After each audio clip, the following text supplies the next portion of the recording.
Hello, everyone.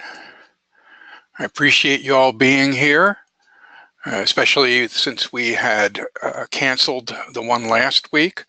The one last week was canceled, excuse me, because of my illness. And today, I'm here by myself because of other people's illnesses. So have some pity on me today. I am trying to do this by myself. So when your questions come in, I may not see them. Um, again, appreciate your understanding and appreciate your interest in this. Um, I'm Gary Socolow. I'm with Florida DOT in the Tallahassee Central Office in Systems Management. And our areas here of expertise are access management, site impact, level of service measurement for site impact analysis, and interchange analysis and approvals. And that is what we want to be able to let you know what we can do and what information we have. So all of you are muted right now. However, this is a small enough group. There's if anybody wants to speak, if they would raise their virtual hand, I should be able to see it, and I can unmute you. With that, I decided that since it had been a while since we've done a basics of access management, that's what I would run through today. And we have lots more information than what I'm going to show you, and that is why I'm interested in your questions and your follow-up emails. We may be able to help you also. One of the things that you might already be aware of is that we have moved the dates of these conferences, and they're open to the public, to the second Thursday on every odd month. So what your schedule will look like will be this. And I might as well tell you, I'm retiring in May. So who will be taking over for me is Gina Bognani. Those of you that have been with us probably know her. She has spoken quite a bit on these. Let me add also that in addition to access management, she is one of the national experts on our level of service manual and level of service software, which are under review right now. And I believe that we have gone over that before, and if there's a need, we will have Gina do another unit on possible changes to our level of service handbook and the lookup tables. Those of you that are familiar with our level of service lookup tables, if you could raise your hand. And all right, very good. Okay. And I know that there are some of you that have not raised your hands that are also familiar with our quick and easy lookup tables that are currently being updated to reflect the version of the highway capacity manual that came out in 2016, winter of 2016. So stay with us on that, and you will learn more about it over this year. All right.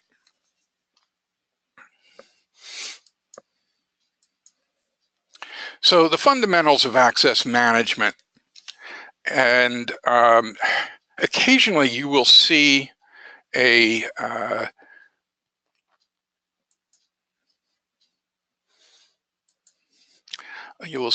a note like this on a slide, which tells you where to go to find out a lot more detailed information on what we're talking about. The Median Handbook is available on our website. We're pretty proud of it.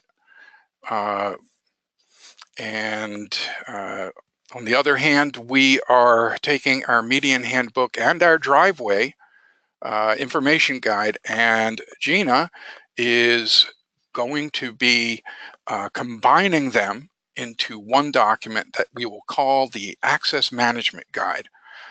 This work is being done with Gina and Kittleson Associates, and so we're very excited because we will be having lots of updates that will be sensitive to complete streets and some of the things that I know that we have experts working on.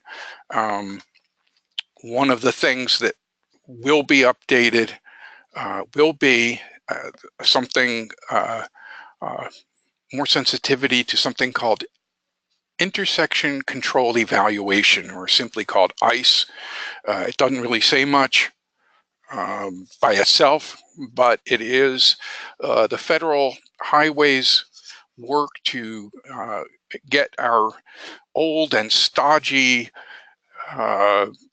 professionals to start considering more and more of the less frequently seen intersections.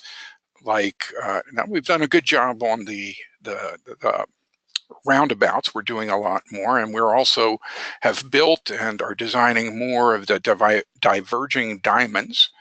But there are other techniques that we will be instituting or trying to institute, and they do have an impact on access management.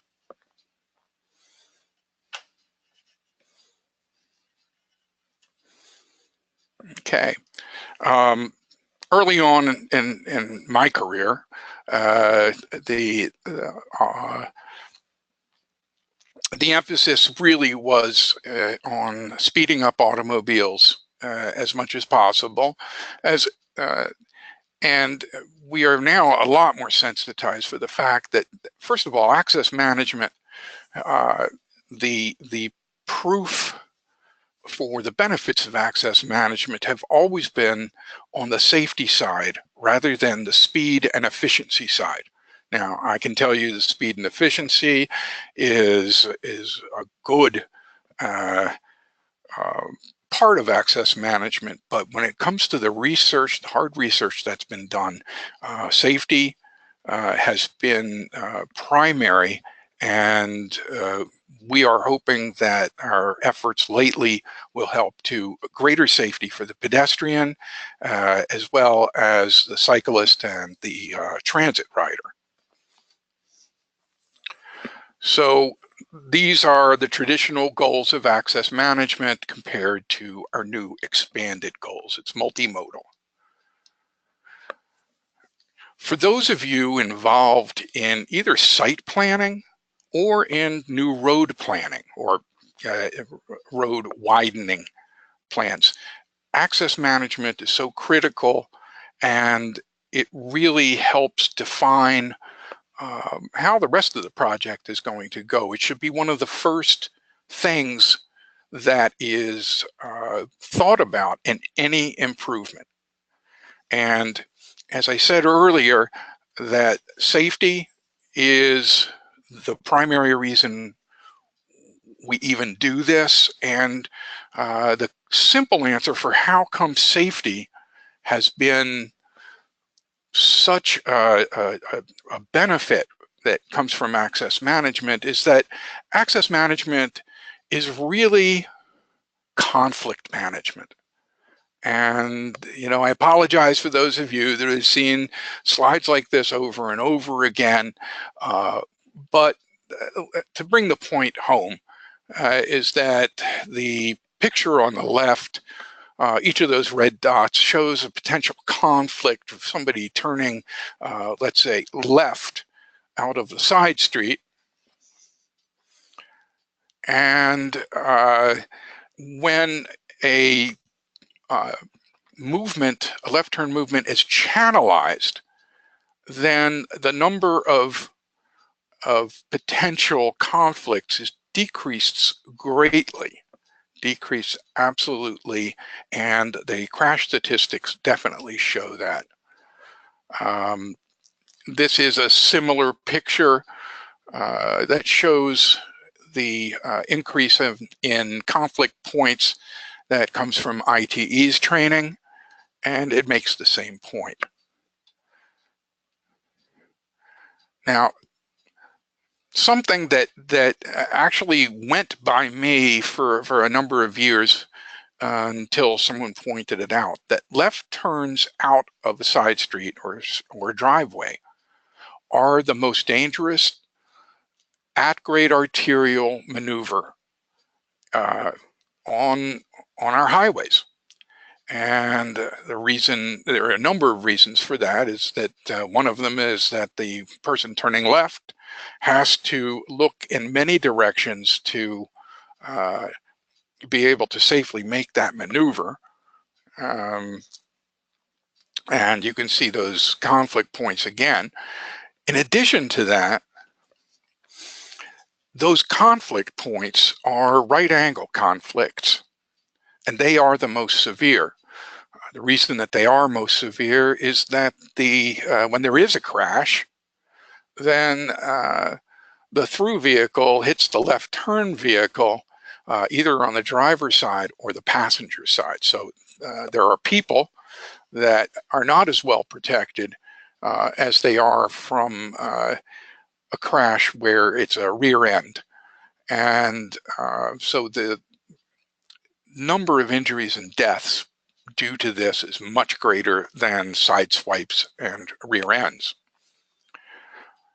So, and then the pedestrian to this mix, it's carnage. So the disadvantages of left turns, and I hope you can see the animations here, are that there's a lot going on. There's a lot going on, and it is information overload. And those of us that have studied driver expectation knows that this is way too much information on a busy street to try to safely be able to maneuver. I'm not saying everybody that turns left in a busy situation is going to get into a crash, but it's a matter of percentages, especially when another car pulls up behind the other left turner and another car pulls behind them, and then the pressure is to accept gaps that are less and less and possibly make stupid decisions.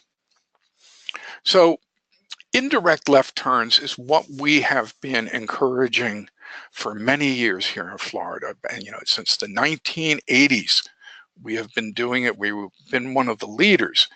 Now, by putting in these directional median openings, the car that wanted to turn left, instead of having to view that entire area we saw before, now can make their maneuver not as efficiently as far as distance, but a lot more safely.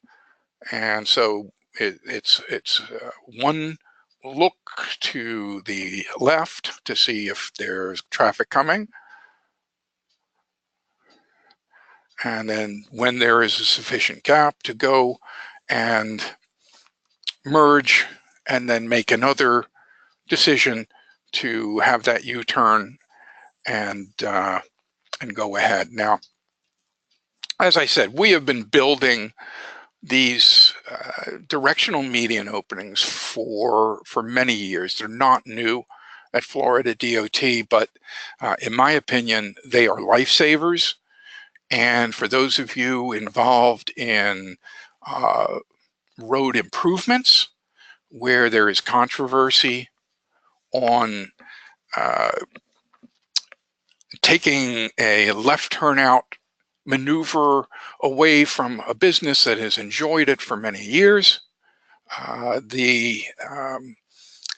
providing a left turn in is a good way to provide some left turn abilities into this property and possibly be able to satisfy the desires of a business. Not saying they'll be completely happy with it, but it is better than saying you're completely cut off. Now, this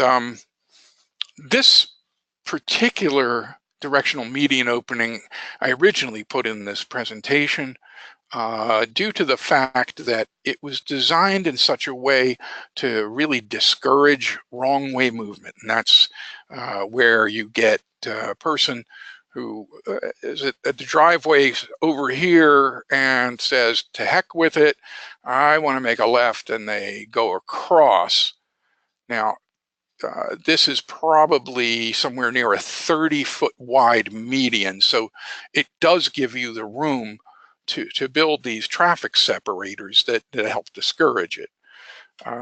Unfortunately, the world is not completely filled with prudent people, and I just wanted to show you from some of the studies that we've done, and we've done a lot of video studies, what happens when somebody decides, even with good design of ours, that they just can't wait. And you can see the SUV, yeah, they're just going to make that left turn illegally, and whoa, now they end up seeing they did not calculate very well, and they changed their mind and go back across the median. And this does happen, I won't say frequently, but it happens enough. And when it does happen, it can be quite dangerous. So it's important to, if possible, build those directional median openings that discourage wrong way movement. Also to provide places for U-turns. And we'll talk a little bit more about that. Okay.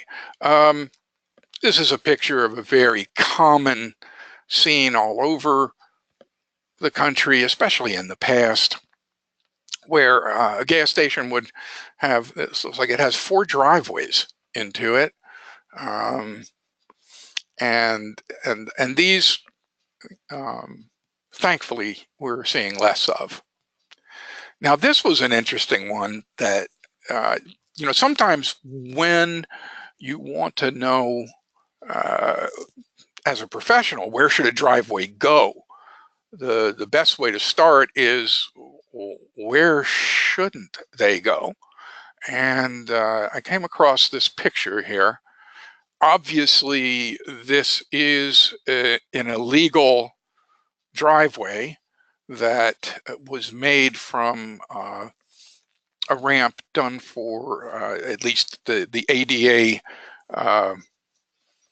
standards at the time, and they just created an opening for people to drive into their parking lot there. And so that is the epitome of what we do not want. As I said before, access management originally, at least from what I remember, has been a lot about automobile efficiency and speed, and automobile reduction of conflict points. But as you can see here, driveways and the lack of a median also add significantly to cyclist and pedestrian conflict points. And you can see by decreasing the number of driveways and adding a restrictive median, this becomes a much better situation. Now, early on, we had to come to the realization that access management is more than just controlling driveways and median openings, because people need to get to where they're going. And I'd hate us to be accused of really preventing people from going along and doing their everyday necessities, which at the bottom of it all is the reason that we're in transportation. We're not necessarily in transportation to make things faster and to build pretty roads. We are there to help people get to their destinations, to be able to leave where they live, get to their destinations, and safely be able to get home. And if you are going to restrict driveways and median openings, it is just as important to provide connectivity and have a support system that helps people be able to make safe decisions. In this particular case here, this is a pretty common situation where the small business over here, they do have a driveway. It comes right into their business here. But if the person wanted to turn left out, we've restricted their ability to turn left out of where they turned right in. But on the other hand, there is a permeable network of private roadways, well, I'll just call them private roadways or aisles, that allow them to gather and to make safe, especially, as I said, the left turn maneuver at traffic signals. This is one of the, I won't call it hidden anymore, but this is one of the things that we need to understand, is that connectivity is the key to a successful access management program. For DOT, that means a lot of cooperation with local governments and a lot of cooperation with developers. Well, we've got good news. The good news is that in today's market, that a lot of the smaller lot stores are really being rebuilt to newer, larger, and integrated developments. This is in the Fort Myers area, and this is a unified development plan. And you can see that there's one driveway on the main street that serves a restaurant, 2 service stations, and then in addition to that, I will not call this a local road. It's a non-state road. This Hancock Bridge Road here does help with the circulation. It helps people be able to leave and to be able to make it to a traffic signal where they can wait and safely make left-hand turns. But this is only possible if we work with local governments, and that local governments then have land development regulations and site reviews that actually help with access management.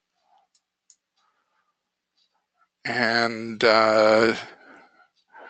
this is a similar, this is right down the street from what we just saw, because you see there's Hancock Bridge Road again, and there are no driveways on this portion of Pine Island Road. The district and the local government in this area has been working since the early 90s. A good access management program for Island Road. And part of that success has to do with working with local government to assure unified developments like this and connective backage roads, which we'll hear a little bit more about. Also on Pilot Island Road, this is a Walmart that was built a number of years ago, and you can see that the corner property has and will not have a driveway, and the site was created to have internal circulation. It really helps everybody. It helps the businesses to have easy access between what could be a smaller business near the Walmart. And because of this, there's 1,000 feet driveway separation on this road. That's quite a bit. That is quite a bit. How do we do this? One way is with our local governments to have platted easements as part of their development process. And I know a number of our local governments do. So we had already seen some of the advantages of this indirect left turn. It doesn't hurt to see it again, because when you're at a public meeting and you suggest to seniors like myself that you're going to have to do U-turns, that they'll say, you know, us seniors, we don't like U-turns. On the other hand, what you have is a situation where those of us of mature age, that our necks and our peripheral vision do decline dramatically. And instead of hurting seniors, you're actually helping them. And what I've found is if you design for the person who is not the most sharp, you actually help everybody.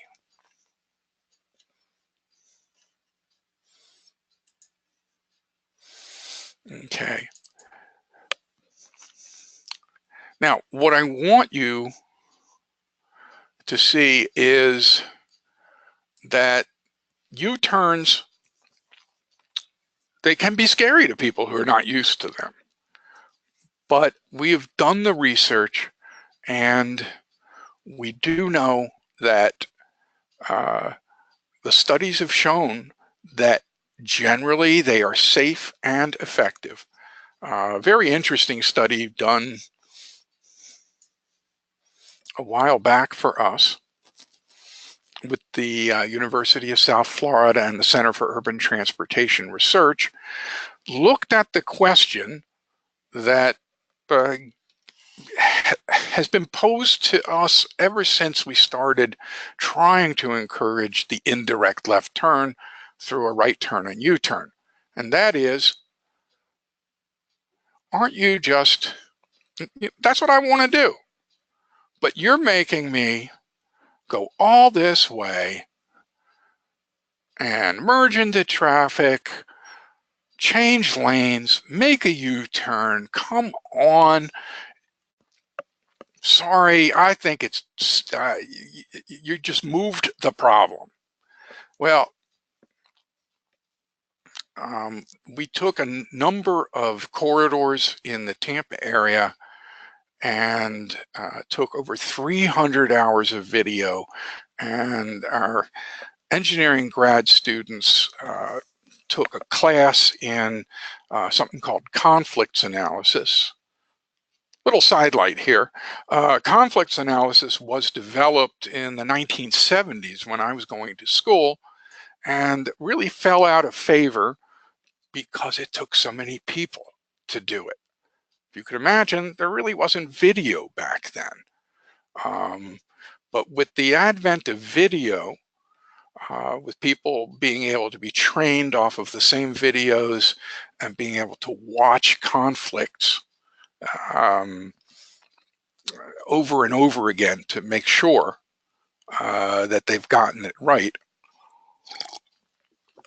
they did an analysis of actual evasive maneuvers on those at those 8 corridors. So what they found was that for the direct left turns, and that's the orange here, that per 1,000 involved vehicles, that there were 30 evasive maneuvers. Now remember, that's a shorter distance. And that for the right turn, follow the U-turn, only 19 evasive maneuvers. And the maneuvers, if they were to have led to crashes, would have been less severe. That is a significant decrease in the amount of conflicts. Again, let me just point back to the 1970s, where they started this idea that let's not wait for crashes, let's take a look at conflicts and try to save people's lives and limbs before there actually is many crashes. So that was, I think, a very good study, and was done specifically for us at DOT. So U-turns are often much safer than direct left turns. There are some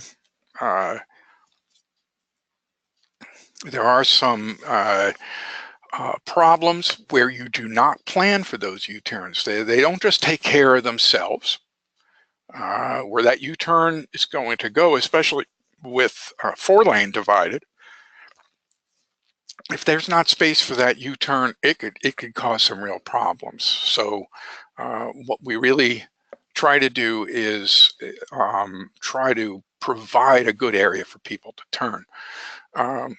But not only did the University of South Florida do a study, the National Cooperative Highway Research Program also did a study out of Texas and nationwide, and also found the same conclusions that we did. So we talked about planning for U-turns, which, okay, so talked about some things that are more than just controlling driveways.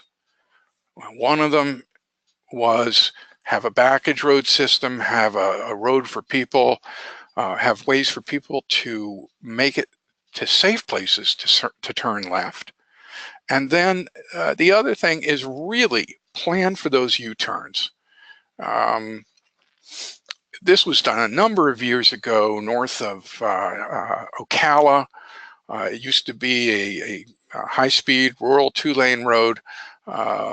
They widened it to quite a wide median, which gave them some space. But in their public workshops, they found out that those of you that are familiar with this area, this is horse country, and quite a bit of trailers are being used. So the design vehicle for these bulb outs was not for the regular automobile, but they were placed throughout. Now, this is Bay Meadows in the Jacksonville area, and not designed for horse trailers. Matter of fact, if you look carefully, you can see that even the bulb out that was built here does contain, it looks like it has been driven over.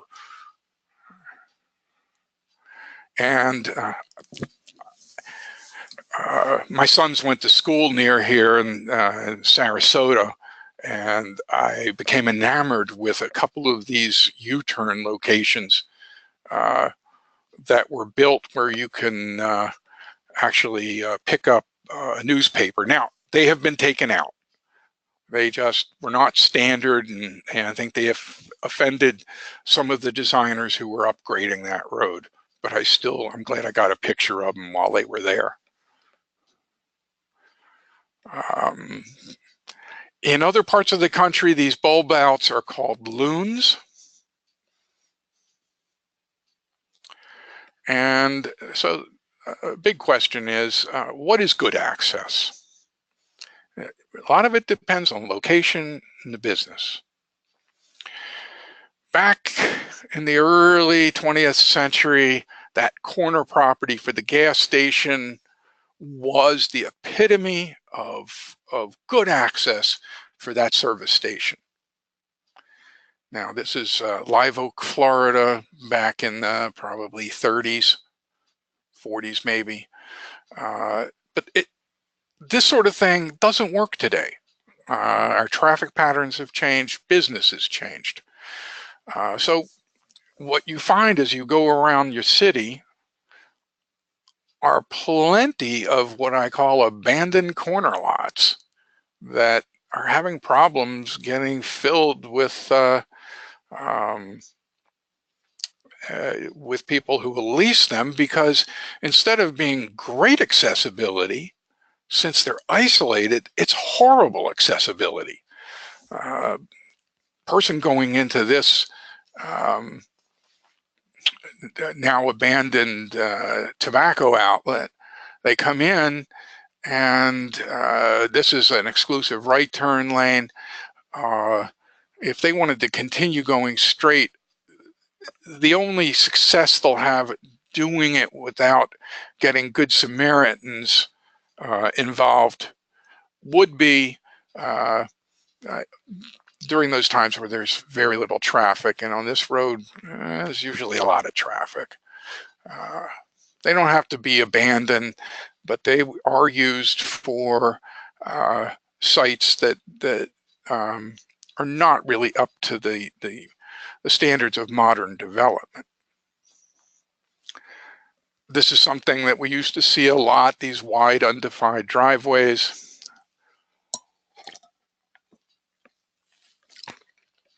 There are still a lot of grandfathered driveways like this. We're seeing less and less, thank goodness, but there are some definite dangers of wide open frontages. One of them is uncontrolled parking. And so today's traffic really does not favor the small isolated property.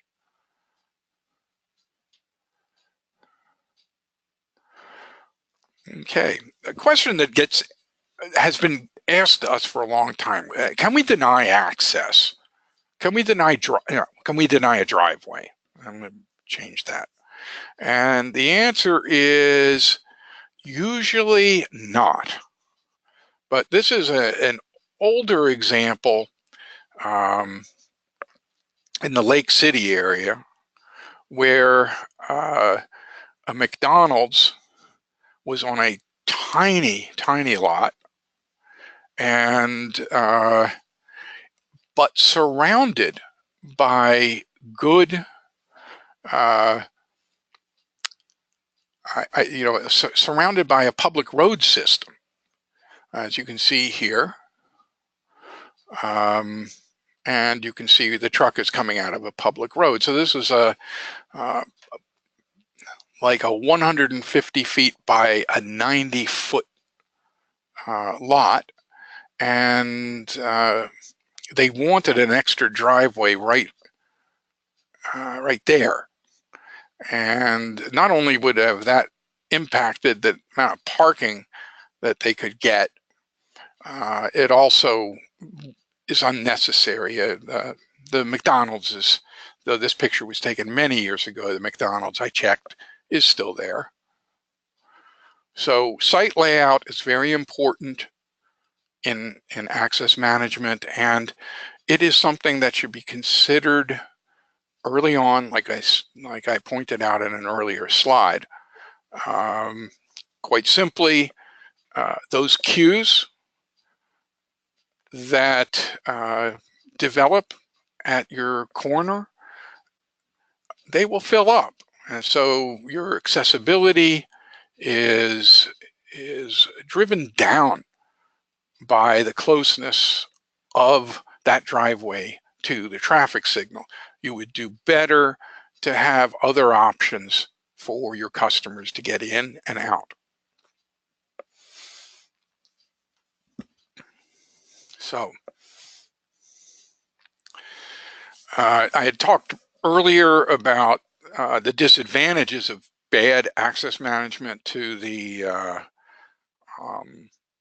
business person, and this also is something that I feel is important, is that instead of just saying that these are our standards, they help safety, that we should be armed with knowledge on how good access management can help the business. All right, this is what was currently there with 3 driveways to 1 development, small development, and you can see some of the conflicts and problems with that, especially that open driveway here that should have never been there. So by closing that driveway, what you have done is you can see you've given space for more parking, and still the customers are able to more safely get in and out and circulate and park. So what are our standards? You should know that back in 1988, we passed the Access Management Act, Florida statute, and that there are 2 administrative rules that impact access management. One is Rule 1496, which is all about the permitting process. And then Rule 1497, which is where the classification system and access management standards are. So there's in 2 different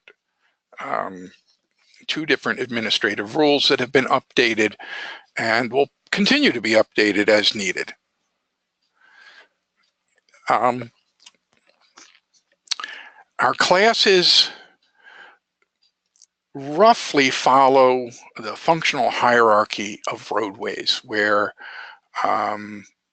higher speed and mobility is over here with the freeways and expressways, and the higher levels of connections and lower mobility, speed, distance needs are handled by the minor arterial, the collector, and the local road. And the epitome of the bottom level is the cul-de-sac.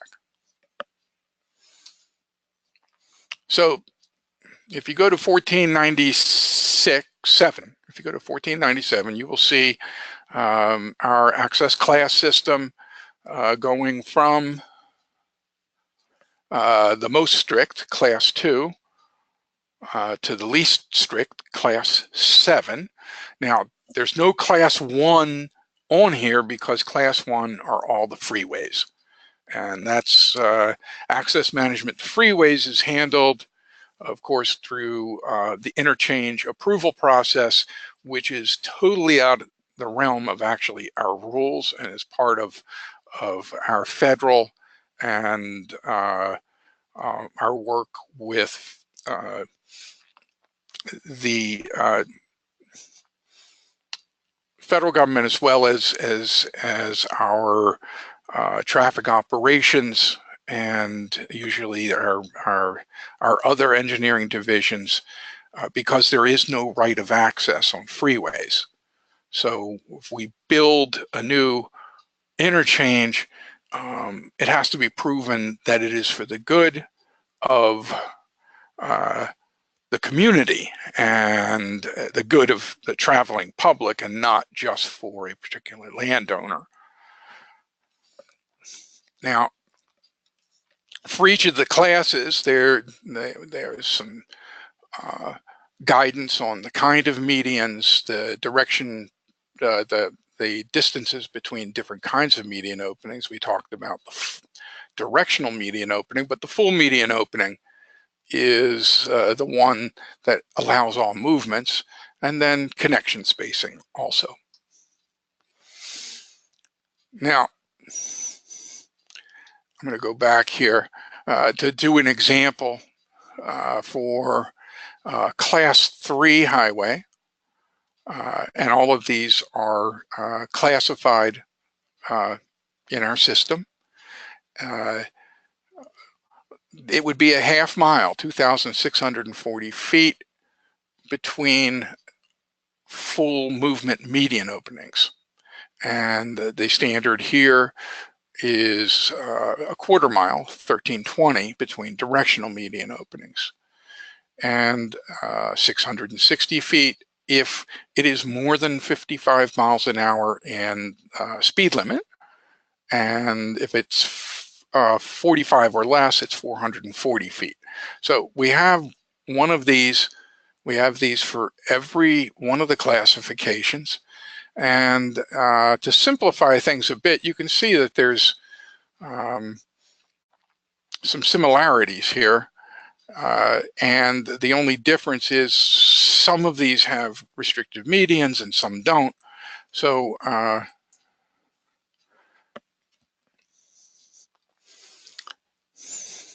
back in the early 90s, late 80s, our philosophy was that there was a generally developing area of Florida, or undeveloped, where we could get the highest levels of access management standards, and the generally developed area with less of an ability to do it. Now, without getting into something that is really more than we can discuss right now, that has been a sticky problem, because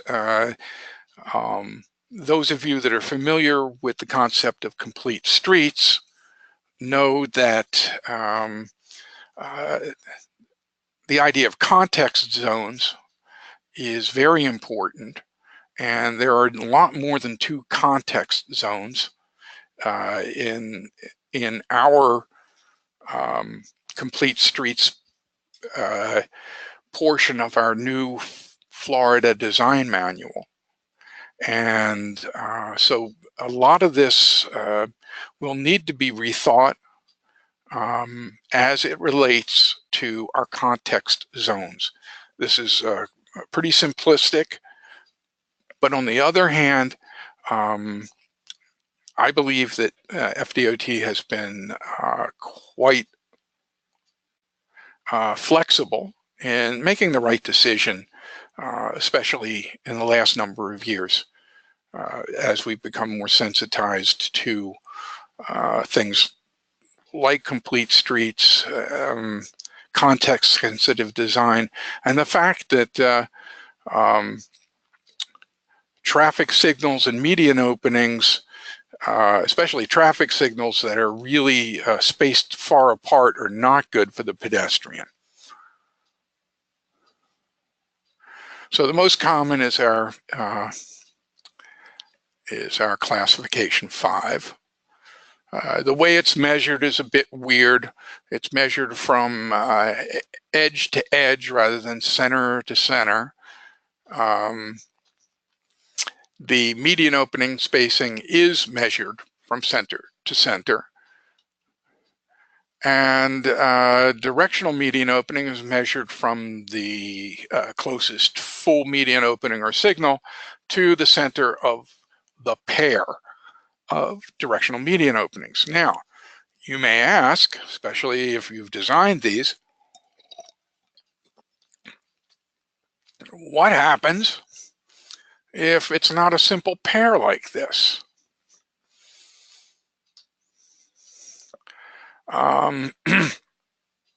This is 1,000 feet. This again is I'm going back to District 1 Fort Myers for these good examples. But sometimes there will be a left turn in, let's say at Armstrong Circle, and then there won't be a left turn in to the south side of the road for another 1,000 feet. It was done as needed, not necessarily as a pair. So people were going, oh, should I go to the center of the 500 feet? And my answer to them is, it makes no sense. That we should be designing unsignalized median openings, whether they are directional or whether they are not, to fit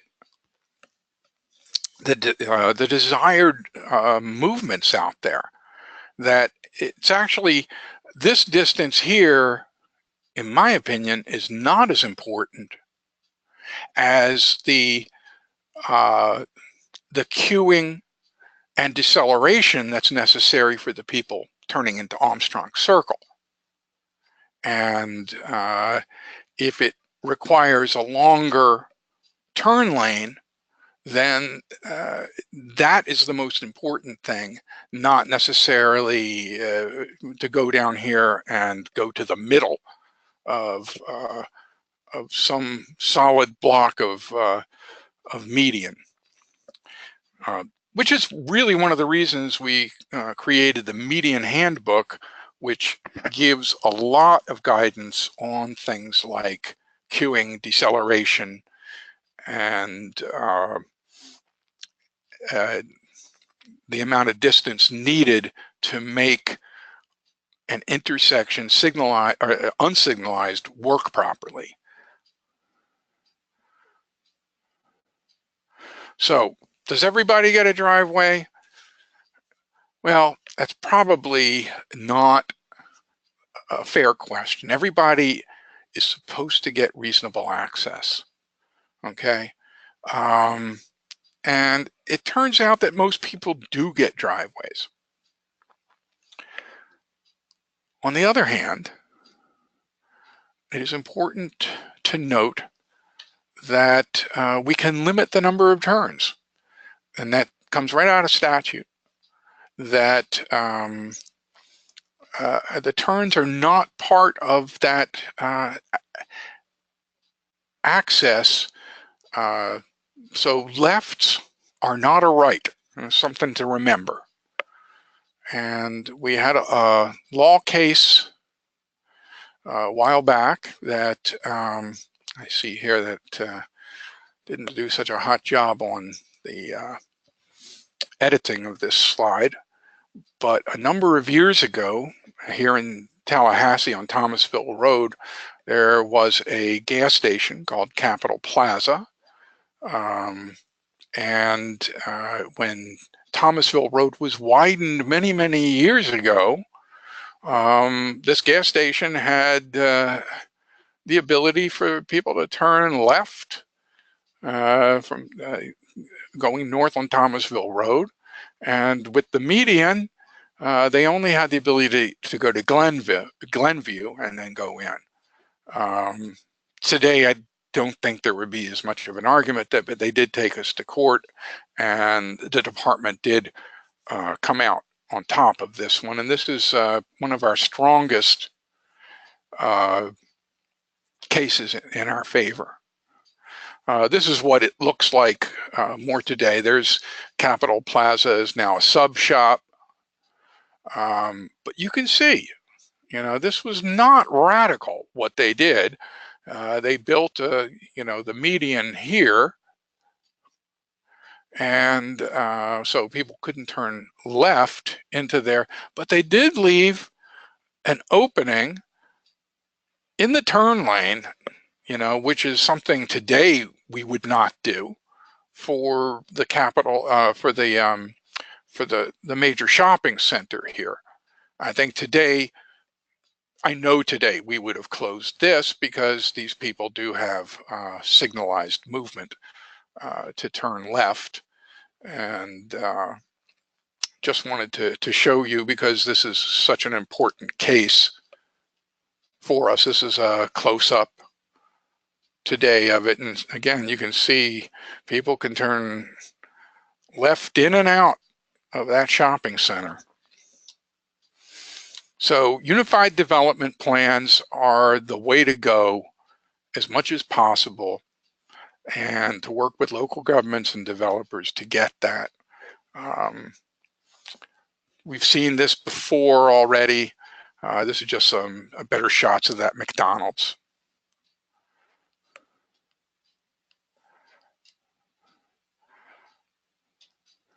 So you can see, oh yeah, it was 150 to 90 feet.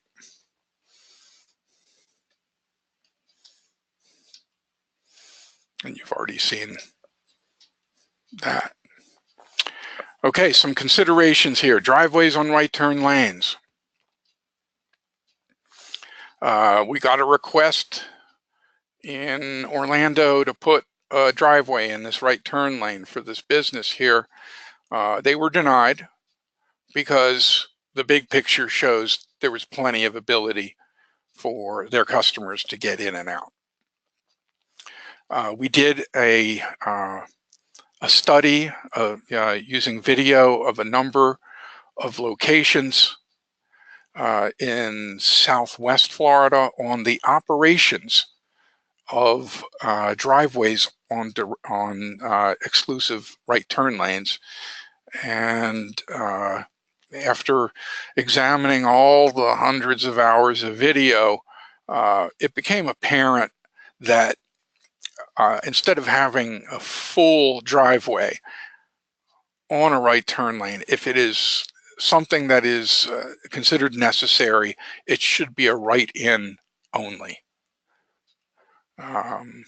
Because those with right-in onlys, we saw that the number of conflicts was dramatically reduced and the severity was reduced. This is the Orlando area, and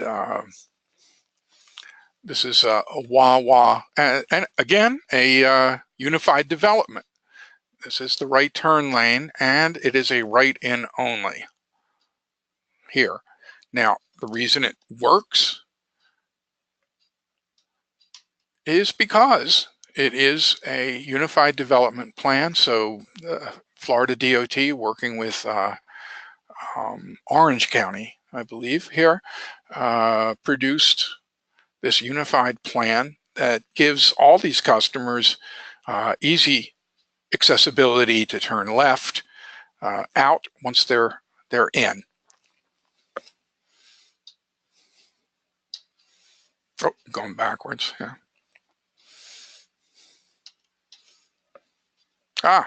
There's a better picture of the Capitol Plaza case. Okay, just before we go, just wanted to bear with me here. Point out some of the things that our people need to be aware of as we go through the permitting process, and that is to understand the developer's point of view. And this is what the developer is looking for. They're looking for good access and approvals, and to be within budget.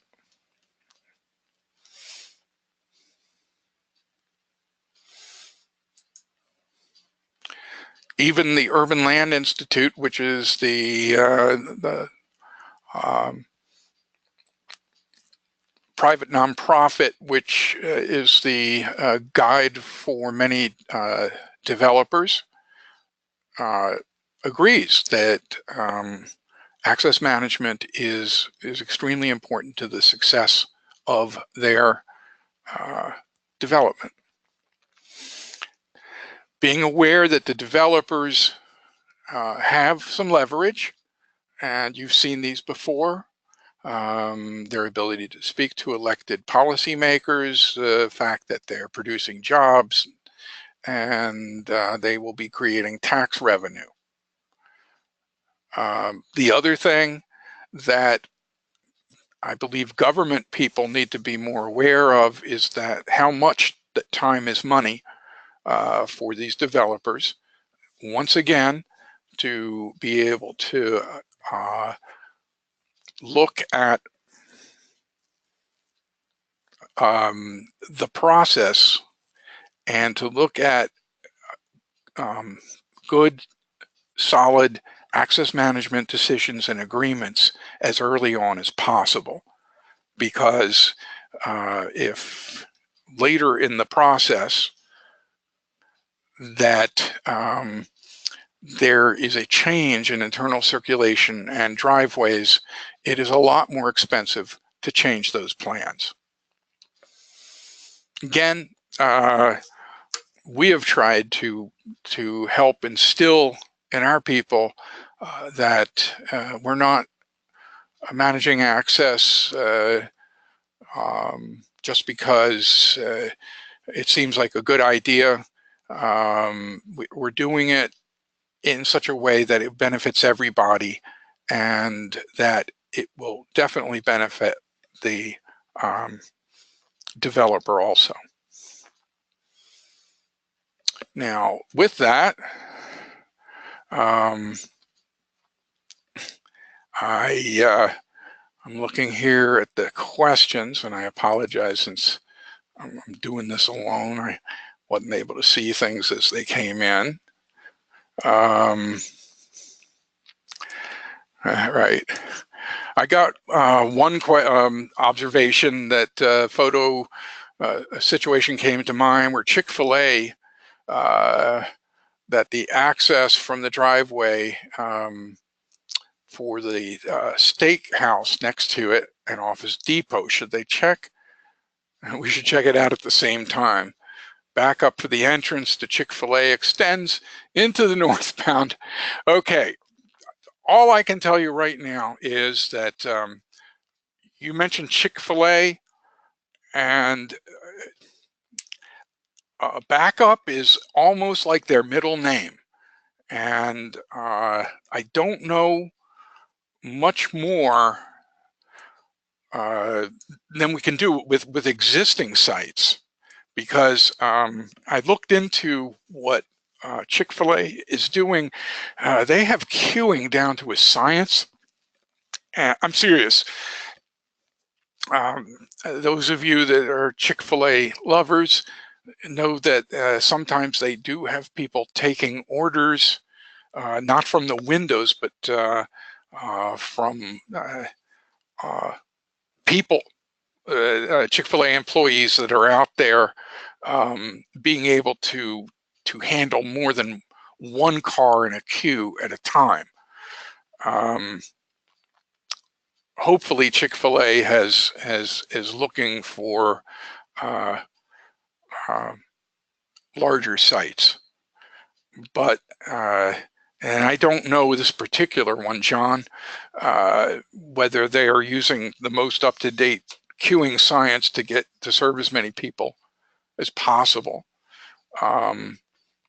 But Chick-fil-A, if you're a nerd like myself and you look up Chick-fil-A queuing on Google, you'd be scared at some of the things you see. It's side point in our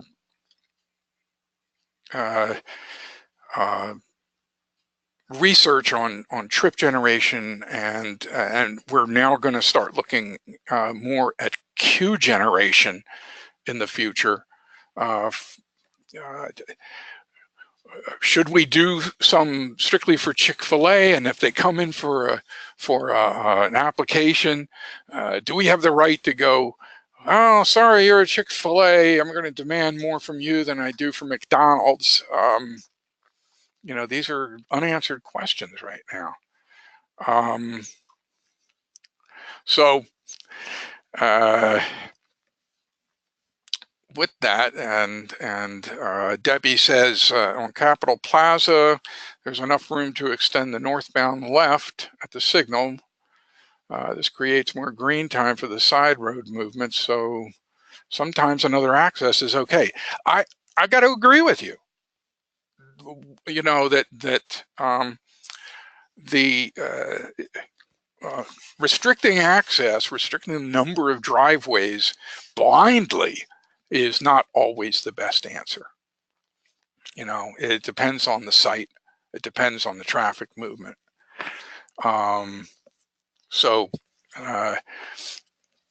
Stick with us over the next year. You'll hear more about our ongoing trip generation work that we plan to get into. Those of you might know that the Institute of Transportation Engineers, or ITE, has come out with the 10th edition of the trip generation manual, and a gigantic improvement over the 9th edition. We here in this office, we haven't even caught up with it yet. The other thing that one of our districts in particular is having a lot of issues with is queuing for the charter schools. That charter schools, I had no idea what happens to schools when school buses are not a big part of their transportation. And on YouTube, I have seen slick videos made for parents on if you're going to our school, this is what you look for, and you're going to be flagged over, and you're going to stay in this queue, and then you're going to stay there until you get another color flag. And I guess they're kind of like the Chick-fil-A of institutions, you know, to be able to do that. So this is an exciting time for our field, and our office really plans to become more involved in getting more information on these, so we can continue to do a better job. So any other questions? All right. Hey, listen, I appreciate everybody's patience with me. I have recorded this. I have not made the handout, but you will get a handout emailed to you. And I am also going to send you some links to other things that I mentioned today that might be of interest to you. For instance, maybe the link to the YouTube of that parent video for how to go in queues. And I'm writing this down right now. That's why I'm video. And all right. So with that, we do not have set plans for our next webinars, so we do depend on your input for this. And again, appreciate your interest in this. It's always heartening to be around people who are interested in this material as much as I am. So thank you, and I will close this webinar, and you will get a summary sometime in the next day or two. Thanks again. It's been a pleasure.